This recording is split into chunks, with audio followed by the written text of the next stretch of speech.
नमस्कार, नई परख के राष्ट्रीय मुद्दा कार्यक्रम में आपका स्वागत है और हमारे साथ रोज की तरह प्रोफ़ेसर अभय कुमार दुबे हैं, जिनसे हम देश की राजनीति और उससे जुड़े मुद्दों पर बातचीत करेंगे। लेकिन प्रोफ़ेसर दुबे से बातचीत को आगे बढ़ाने से पहले मैं सभी दर्शकों से यह निवेदन करूँगा कि वो नई परख को सब्सक्राइब करें और उसको ज़्यादा से ज़्यादा लोगों तक पहुँचाने में हमारी मदद करें। अभय सर, आज की बातचीत की शुरुआत मैं अरविंद केजरीवाल के छत्तीसगढ़ के दौरे से करना चाहता हूँ, जहाँ पर उन्होंने छत्तीसगढ़ को 10 गारंटियाँ दी हैं और उन्होंने कहा है कि अगर उनकी पार्टी आई, तो वो इन सब गारंटियों को पूरा करेंगे। तो आप आम आदमी पार्टी के संदर्भ में उनकी इस घोषणा को और छत्तीसगढ़ में पैर जमाने की उनकी इस कोशिश को कैसे देखते हैं? देखिए, आम आदमी पार्टी राष्ट्रीय पार्टी बन गई है। चुनाव आयोग ने उसे राष्ट्रीय पार्टी का दर्जा दे दिया है। तो अब उस दर्जे को बनाए रखने के लिए नए-नए क्षेत्रों में उसे अपना विस्तार करना है। और विस्तार करने का यही तरीका होता है कि आप विधानसभा चुनावों में हस्तक्षेप करें जगह-जगह। अभी ये लग सकता है कि लोकसभा चुनाव के लिए तो वो जो दूसरी पार्टियां हैं गैर भाजपा उनके साथ एकता कर रहे हैं। ज़ाहिर है कि लोकसभा चुनाव में तो वो गठजोड़ की तरफ जाएँगे, लेकिन विधानसभा चुनाव में हस्तक्षेप करके वो ये कोशिश करेंगे कि सभी जगह उन्हें कुछ न कुछ वोट प्राप्त हों। इसकी वजह से जो वोटों का प्रतिशत राष्ट्रीय पार्टी बनाए रखने के लिए ज़रूरी है, वो उनको मिलता रहे। मुझे लगता है कि नए-नए क्षेत्रों में अपना विस्तार करने की उनकी रणनीति का सीधा संबंध अ इसी इसी बात से है और इसी प्रक्रिया में हर पार्टी को कुछ न कुछ ज़मीन प्राप्त होती है। नए कार्यकर्ता मिलते हैं, स्थानीय स्तर पर अगर कोई गुंजाइश होती है, उस गुंजाइश में पनपने का मौका मिलता है। और अरविंद केजरीवाल के पास एक दिल्ली गवर्नेंस का एक दिल्ली मॉडल है, जिसको वो सारे देश में इसका प्रचार करते हैं और उस मॉडल के प्रति मेरी अपनी समझ ये है कि सारे देश में लोगों की कुछ न कुछ दिलचस्पी ज़रूर है। जहाँ पे लोगों ने केवल आम आदमी पार्टी का नाम ही सुना है, वहाँ भी लोग दिल्ली मॉडल के बारे में हमदर्दी से सोचते हैं। तो ऐसे में हो सकता है कि उनको किसी क्षेत्र में कोई लाभ मिल जाए। लेकिन इस वक़्त छत्तीसगढ़ की जो स्थिति है, उसमें तो मुझे लगता है कि वहाँ कांग्रेस की स्थिति और कांग्रेस सरकार भूपेश बघेल की सरकार काफ़ी मजबूत स्थिति में है। एक बात जो बहुत सारे टीकाकार कहते हैं कि यह एक तरीके से इंडिया गठबंधन में बिखराव को भी दिखाता है कि हर लोग जब अलग-अलग एक दूसरे के सामने चुनाव लड़ ही रहे हैं, तो फिर गठबंधन का मतलब क्या है? देखिए, इसमें 2 मैं हमेशा बार-बार कहता हूँ कि जो इंडिया गठबंधन है, उसके ये अंतर्विरोध उस वक़्त तक दिखाई पड़ते रहेंगे और इस गठबंधन को परेशान करते रहेंगे, जब तक विधानसभा चुनाव जारी रहेंगे।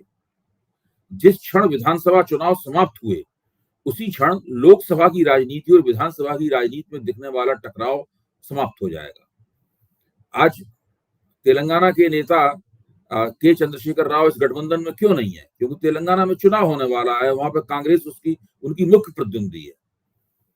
तो वो इसलिए इस गठबंधन में नहीं है। जैसे ही तेलंगाना का चुनाव हुआ, नतीजा जो भी हो, वो भी इस गठबंधन में आ जाएँगे। इसी तरीके से जो 4 और राज्य हैं, इसमें मिज़ोरम को भी शामिल कर लीजिए, छत्तीसगढ़, राजस्थान और मध्य प्रदेश, वहाँ पर कुछ ना कुछ अ, विधानसभा की राजनीति के चलते कुछ दिक्कतें इंडिया मोर्चे को होंगी। लेकिन जैसे ही ये चुनाव पूरे हुए, यानी आप समझ लीजिए कि नवंबर के महीने के अंत तक ये चुनाव पूरे हो जाएँगे। उसके बाद दिसंबर, जनवरी, फरवरी, मार्च, अप्रैल ये सारे के सारे जो महीने होंगे, इन महीनों में सिर्फ लोकसभा चुनाव की राजनीति ही सामने होगी। तब विधानसभा चुनाव का जो चुनाव से पैदा होने वाले अंतर्विरोध विपक्षी एकता को परेशान नहीं करेंगे। लेकिन जो आप बार-बार कहते भी हैं कि क्या सच में यह माना जाना चाहिए कि जो मतदाता देखता है कि विधानसभा चुनाव में ये दल एक-दूसरे का के खून के प्यासे हैं राजनीतिक रूप से, वो लोकसभा चुनाव में एक हो जाते हैं, तो क्या इनकी केमिस्ट्री पे उसको भरोसा होगा, ये उम्मीद की जा सकती है? या ज़्यादा बेहतर होता है कि ये लोग विधानसभा में भी एक समझ बनाने की कोशिश करते हैं? देखिए, आप इस बात को सोचिए कि जैसे कि मान लीजिए आप छत्तीसगढ़ के उदाहरण को देखिए। छत्तीसगढ़ में भारतीय जनता पार्टी की मुख्य प्रतिद्वंदी कांग्रेस है। इसको तो आम आदमी पार्टी वाले भी मानेंगे। आम आदमी पार्टी तो अभी वहाँ पे शुरुआती कदम रख रही है। हुँ। लोकसभा चुनाव में वहाँ आम आदमी पार्टी के उम्मीदवार नहीं खड़े होंगे। वहाँ पर केवल कांग्रेस के ही उम्मीदवार खड़े होंगे।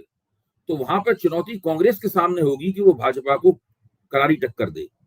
और छत्तीसगढ़ की राजनीति का इतिहास भी यही है कि कांग्रेस और भाजपा के बीच में टक्कर होती रही है। पिछले चुनाव में जबकि भाजपा ने कांग्रेस का सुपड़ा साफ कर दिया था विधानसभा चुनाव जीतने के बावजूद, तब तो वहां कोई आम आदमी पार्टी नहीं थी कांग्रेस को परेशान करने के लिए। तो जो राजनीतिक शक्तियों का जो बंटवारा है पूरे देश में, वो बंटवारा कुछ इस किस्म का है कि उसमें 1, 2, 3, 4 प्रांतों को छोड़कर बाकी सभी जगहों पर भाजपा का प्रतिद्वंदी कौन होगा ये लगभग पहले से तय है। देखिए 188 से लेके और 190 195 तक की सीटें ऐसी हैं जहां पर भाजपा की मुख्य प्रतिद्वंदी कांग्रेस है। वहां पे किसी दूसरी पार्टी के होने ना होने का कोई खास फर्क नहीं पड़ता, और जो इंडिया गठबंधन के प्रभाव में तो दूसरी पार्टी शायद वहां पे अपना उम्मीदवार खड़ा करेगी भी नहीं। उसके बाद में पूरे दक्षिण भारत में भाजपा ही बहुत कमजोर स्थिति में है। पिछली बार उसने तेलंगाना में 4 सीटें जीती थी और कर्नाटक में बहुत अच्छे परिणाम उसने हासिल किए थे। लगभग उन्होंने कांग्रेस का और दूसरी दलों का सुपड़ा साफ कर दिया था। लेकिन इस बार इन प्रदेशों में भी भाजपा को बहुत कड़ी टक्कर का सामना करना पड़ेगा। उसके लिए बहुत मुश्किल है कि उन परिणामों को दोबारा दोहरा सके, और कांग्रेस ही कर्नाटक में उसकी मुख्य प्रतिद्वंदी है। तो मुझे नहीं लगता कि दक्षिण भारत में इंडिया गठबंधन को वो सीटों के तालमेल में किसी किस्म की दिक्कत का सामना करना पड़ेगा। या और उत्तर प्रदेश में समाजवादी पार्टी मुख्य ताकत है। बहुजन समाज पार्टी धीरे धीरे अपनी राजनीति करने की शैली के कारण और मायावती के अजीबोगरीब रवैये के कारण होड़ से धीरे धीरे बाहर होती जा रही है। बशर्त मुझे नहीं पता कि वो बीच में ऐसा कोई काम करेगी जिससे वो होड़ में वापस दिखाई दे। कम से कम अभी कोई भविष्यवाणी इस बारे में नहीं की जा सकती। तो वहां पर कांग्रेस को समाजवादी पार्टी की बहुत ही जूनियर पार्टी के तौर पर लड़ना होगा। उसे 5 सीटें मिलेंगी या 5 के आसपास कुछ सीटें मिल सकती हैं ज्यादा से ज्यादा। तो ऐसी स्थिति में वहां भी कोई मुझे नहीं लगता कि गठजोड़ में कोई दिक्कत होगी। गठजोड़ में परेशानी आएगी, दिल्ली में आएगी परेशानी, पंजाब में परेशानी आएगी। पंजाब में कांग्रेस ने पिछली बार अच्छा प्रदर्शन किया था, तो वहां पर परेशानी आ सकती है। आम आदमी पार्टी ने पंजाब में बहुत जबरदस्त विधानसभा में जीत हासिल की थी, तो उन 2 सीटों के तो इस तरह कुछ जगहों पर कुछ परेशानी होगी, लेकिन बाकी जगहों पर कोई ऐसी परेशानी नहीं होगी और विपक्ष भाजपा के उम्मीदवारों के खिलाफ अपनी एकताबद्ध इमेज पेश कर पाएगा। एक बात जो बार-बार सामने आती है कि जो मतदाता खासतौर पे जिन राज्यों में भाजपा मौजूद है और बहुत मजबूती से है, वहाँ पर भले ही विधानसभा चुनाव में उसको वोट थोड़े कम मिलते हैं, लेकिन लोकसभा चुनाव में कम से कम 2 लोकसभा चुनाव में ऐसा हुआ कि वो वोट मोदी के नाम पर बहुत ज़्यादा हो जाते हैं। तो क्या आपको लगता है कि इंडिया गठबंधन के पास इसकी कोई तोड़ अभी दिखती है या भविष्य में वो इसका विकास कर देखिए, पाएँगे? ये जो लोकसभा का मोदी मैजिक है, ये तो वक्त ही बताएगा कि ये तीसरी बार भी कामयाब होगा कि नहीं होगा। यहीं पर विपक्षी एकता का और जो विपक्ष ने गठजोड़ बनाया है उसकी चुनौती है। उस मोदी मैजिक के मेरे ख्याल से सबसे बड़ी वजह ये थी कि जनता के सामने ऐसी कोई शक्ति थी ही नहीं जिसको वोट देने के बारे में लोग सोचकर ये समझ सकें कि ये लोग सरकार भी बना सकते हैं। मोदी के विरोध में जितनी भी ताकतें थी बहुत बिखरी हुई थी, तो जितना भी भाजपा विरोधी वोट था वो टूट जाता था कई खंडों में। अब इस छवि को इंडिया मोर्चे की जिम्मेदारी है कि वो इस छवि को बदले, और अभी उसके पास इतना समय है, 7-8 महीने हैं। इन महीनों में वो एक ऐसी छवि प्रोजेक्ट करे, इससे लगे कि लोकसभा में भाजपा के विरोध में अगर कोई उसके उम्मीदवारों को वोट देता है तो इस प्रतीति के साथ वोट दे, एहसास के साथ वोट दे कि वो लोग सरकार बना सकते हैं। तो आप वैसे मान लीजिए कि पिछले लोकसभा चुनाव में समाजवादी पार्टी और बहुजन समाज पार्टी के बीच में उत्तर प्रदेश में एक गठजोड़ हुआ था, तो कागज पर वो गठजोड़ बहुत शक्तिशाली था, लेकिन वहां स्थिति ऐसी थी कि जो भाजपा के खिलाफ जो वोट देने वाले थे उनके भी समझ से ये बाहर थी कि ये लोग सरकार बना पाएंगे कि नहीं बना पाएंगे। अब अगर उत्तर प्रदेश में कोई गठजोड़ होता है और पृष्ठभूमि में एनडीए जैसा मोर्चा होता है, उसका एक साझा राजनीतिक कार्यक्रम होता है, कॉमन मिनिमम प्रोग्राम होता है, तब फिर एक नया नजारा बनेगा, एक नई तरह की स्थिति बनेगी। दूसरे, इस वक्त मोदी सरकार के खिलाफ 10 साल की एंटी इनकम्बेंसी है। हालांकि उस एंटी इनकम्बेंसी को पलटने के लिए उन्होंने बड़े जबरदस्त प्रयास करना शुरू कर दिए हैं। 15 अगस्त के उनके भाषण में उसकी झलक दिखाई पड़ती है। आपने देखा होगा कि उन्होंने एक विश्वकर्मा योजना घोषित की थी 13,000 करोड़ रुपए की लागत से। और उन्होंने 1-2 दिन बाद ही जो केंद्रीय कैबिनेट थी उसने उसको मंजूरी दे दी। इस योजना के जरिए वो जो कारीगर जातियां हैं, समझा जाता है जिनकी संख्या मतदाताओं में 25 से 30% के आसपास है, उन कारीगर जातियों को अपने साथ स्थायी रूप से जोड़ना चाहते हैं। वो पहले से ही भाजपा की तरफ झुकी हुई है। 2014 के बाद जितनी भी राजनीति हुई है, उसमें जो पिछड़े वर्ग का जो कारीगर वाला हिस्सा है, जो संख्या की दृष्टि से उतना ही बड़ा है जितना बड़ा किसान जातियों वाला हिस्सा है, लेकिन छोटी-छोटी बिरादरियों में बटे होने के कारण वो लोग छितरे हुए हैं और निष्प्रभावी हैं। भाजपा उन सबको जोड़कर एक मंच पर लाना चाहती है और वो चाहती है कि ये हमारा, जिस तरह ऊंची जातियां हमारी स्थायी वोटर हैं, उसी तरीके से ये जातियां भी हमारी स्थायी वोटर बन जाए। प्रधानमंत्री का ये जो वक्तव्य है, ये आश्वासन जो है विश्वकर्मा योजना वाला, इसको हमें रोहिणी कमीशन की रिपोर्ट के साथ जोड़कर देखना होगा। आप देखिए, जैसे ही रोहिणी कमीशन ने अपनी रिपोर्ट दर्ज की, ये योजना पेश करते हुए प्रधानमंत्री नजर आए। मेरा तो सीधा मानना यह है कि ये दोनों चीजें आपस में जुड़ी हुई हैं। अब ये राजनीति में किस तरीके से अपने आप को अभिव्यक्त करेंगी, वोटों की गोलबंदी पे इसका असर क्या होगा, इसके ऊपर हमें अपनी नजर टिकाए रखनी होगी। रोहिणी कमीशन की रिपोर्ट और उसके साथ में विश्वकर्मा योजना, साथ में प्रधानमंत्री वो एक लखपति दीदी वाली योजना भी लेके आए हैं। तो वो योजना भले ही छोटी हो, तो 8,000 रुपए प्रति महीने की आमदनी की योजना है, लेकिन जब ऐसी 8,000 रुपए की आमदनी भी मान लीजिए देहात में स्त्रियों को मिलती है, तो कुछ ना कुछ तो भाजपा के वोटर उससे बढ़ ही सकते हैं। तो कुल मिलाकर प्रधानमंत्री ने अपना भरोसा जताया है कि उन्होंने जो केंद्र सरकार की तरफ से जो एक लाभार्थियों की दुनिया बनाई है, उस लाभार्थियों की दुनिया में भी जो जाति संबंधी जो कारक है, उस कारक को भी वो अपने दायरे में ले रहे हैं। यानी जो सब्सिडी का ट्रांसफर होगा, चाहे वो कर्ज के रूप में हो, सस्ते कर्ज के रूप में हो, चाहे वो लखपति दीदी के रूप में 8,000 रुपए महीने की आमदनी के रूप में हो, जो सब्सिडी का ट्रांसफर होगा, वो सब्सिडी का ट्रांसफर बड़े टारगेटेड रूप में करने की उनकी योजना है। इसके बरक्स क्या हम ये देख सकते हैं कि जो इंडिया गठबंधन की पिछड़ी जातियों के नेता हैं, वो कुछ कोशिश कर रहे हैं? क्योंकि पिछली बार आपने कहा था कि वो एक तरीके से उनको कोशिश करनी होगी, लेकिन क्या ऐसी कोशिश करते हुए दिख रहे हैं क्या? देखिए, जो इंडिया गठबंधन के अंदर जो पिछड़ी जातियों के नेता हैं, वो मुख्य तौर पर किसान जातियों के प्रतिनिधि हैं और दबदबे वाली और संख्या बल में मजबूत और जो लंबे अरसे से सत्ताधारी रही हैं, ऐसी जातियों के प्रतिनिधि हैं।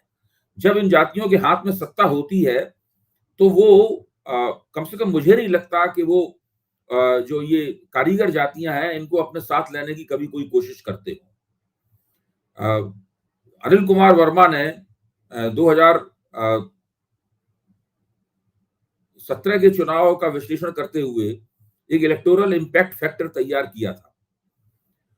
इस इलेक्टोरल इम्पैक्ट फैक्टर में ये जातियां मिलकर एक इंडेक्स बनाती थी जीत का, और जब ये ऊंची जातियों के साथ मिल जाती थी, तो एक बहुत ही भारतीय जनता पार्टी को इनकी वजह से एक बहुत जबरदस्त बढ़त प्राप्त होती थी। और भाजपा जो 3 जात के खिलाफ सब जात का नारा देती थी, उस नारे में इस पहलू ने बहुत जबरदस्त योगदान किया है। मतलब पिछड़ी जातियों को यादवों के खिलाफ गोलबंद करो, और जो अति दलित जातियां हैं, महादलित जातियां हैं, उनको जाटवों के खिलाफ गोलबंद करो। इस तरीके से जो सामाजिक न्याय की राजनीति करने वाली दोनों बड़ी पार्टियां हैं, समाजवादी पार्टी और बहुजन समाज पार्टी हैं, उन दोनों को भारतीय जनता पार्टी ने उत्तर प्रदेश में कोने में धकेल दिया। अब बिहार में आप देखिए कि बिहार का जो महागठबंधन है, इस महागठबंधन से इसी तरह की छोटी-छोटी जातियों की पार्टियां अभी टूटकर भाजपा में गई हैं। कम से कम 3 पार्टियां तो गई हैं भाजपा में। तो वहां भी ये प्रक्रिया जारी है। अब इस प्रक्रिया का इंडिया मोर्चे के पिछड़े वर्ग के नेता कैसे मुकाबला करेंगे? क्योंकि ये देखिए, पहले ऐसा नहीं होता था। पहले जो कारीगर वर्ग की जातियां थी, वो जातियां भी मान लेती थी कि भाई मुलायम सिंह जी हमारे नेता हैं, लालू यादव भी हमारे नेता हैं, और वो उनको समर्थन देती रहती थी। उनके कुछ वोट बिखर जाते थे, कुछ वोट नहीं पड़ते थे, बाकी वोट जो भी पड़ते थे, उन्हीं लोगों को पड़ते थे। अब उन वोटों के लिए बाकायदा प्रतियोगिता जारी है।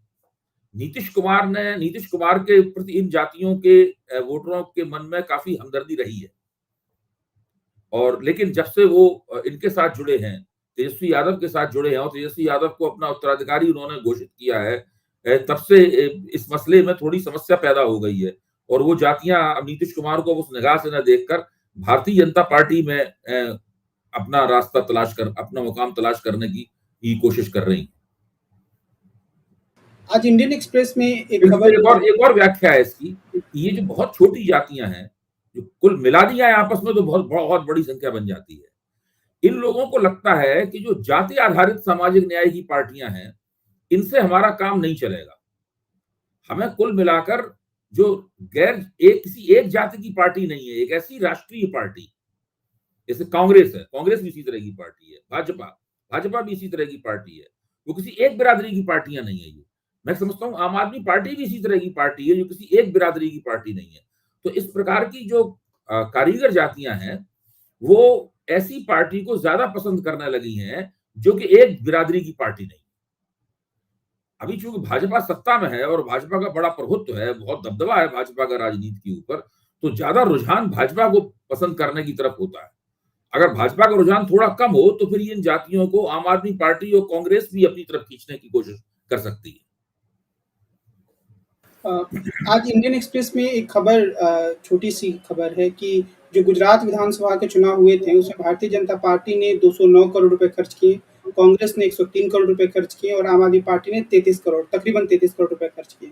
तो जो ये चुनाव की पूरी परिकल्पना है, उससे तो सीधे-सीधे लगता है कि मुकाबला पैसे के आधार पर ही एक तरफ़ा था। जो जितना प्रचार करेगा, वो उतना जीतेगा। तो क्या इस सिलसिले में भी बहुत ज़्यादा ध्यान देने की भी ज़रूरत आ गई है कि लोकतंत्र का जो मुकाबला वो सीधा देखिए, आप भारतीय राजनीति का जो विकास क्रम है, उसमें धन बल एक बहुत बड़ी समस्या है।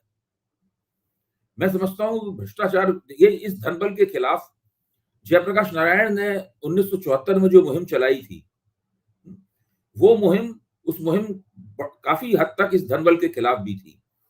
तो बहुत सारे कवि भी अपनी कविताएं धन बल के खिलाफ लिखते रहे हैं। नागार्जुन की मशहूर कविताएं धन बल के खिलाफ है, जो इंदिरा गांधी के खिलाफ उन्होंने लिखी थी। और अब तो इस धन बल को एक संस्थागत रूप दे दिया गया है इलेक्टोरल बॉन्ड्स के रूप में। अब इलेक्टोरल बॉन्ड्स में अगर कोई व्यक्ति किसी पार्टी को देना चाहता है पैसा, अगर कोई बड़ी कंपनी, बड़ा पूंजीपति घराना या कोई व्यक्ति किसी पार्टी को अपना पैसा देना चाहता है, तो वो पैसा दे भी देगा और उसको अपना नाम भी घोषित नहीं करना पड़ेगा, उसके नाम को गुप्त रखा जाएगा। इसके लिए पूरी साल में एक ही विंडो खुलती है, उसी विंडो में इलेक्टोरल बॉन्ड विभिन्न पार्टियों की तरफ जाते हैं और सब उसमें भाजपा बहुत जबरदस्त लाभार्थी है इस पूरी प्रक्रिया की। और दूसरी जो पार्टियां हैं वो भी इसके खिलाफ आवाज नहीं उठाती हैं। ऐसी बात नहीं है कि गैर भाजपा शक्तियों ने इलेक्टोरल बॉन्ड को खत्म करने के लिए कोई मुहिम चलाई हो या कोई मांग की हो। वो सब चुप हैं। वो सोचती हैं कि हमारा नंबर आएगा, यानी हमारा रुतबा बढ़ेगा, तो इलेक्टोरल बॉन्ड हमारे पास ज्यादा आएंगे। तो ये सब इस जो धन बल के आधार पर जो चुनाव प्रणाली बनी हुई है, इस हमाम में सब नंगे हैं। तो आज की बातचीत को तो हम यहीं विराम देते हैं, लेकिन एक बार फिर से हम दर्शकों से ये अनुरोध करेंगे कि वो नई परख चैनल को सब्सक्राइब करें, ताकि ये कार्यक्रम और ज़्यादा लोगों तक पहुंच सके और चैनल और ज़्यादा आगे बढ़ सके। हमारी ये कोशिश है कि हम राजनीति और शिक्षा से जुड़े मुद्दों पर आपके सामने ज़्यादा से ज़्यादा कार्यक्रम ले आ पाएँ। और प्रोफेसर दुबे के साथ हमारा कार्यक्रम नियमित रूप से होता ही है और भी कई कार्यक्रम इस चैनल पर आपको आगे देखने के लिए मिलेंगे। तो आज की बातचीत के लिए सर बहुत-बहुत धन्यवाद। नमस्कार।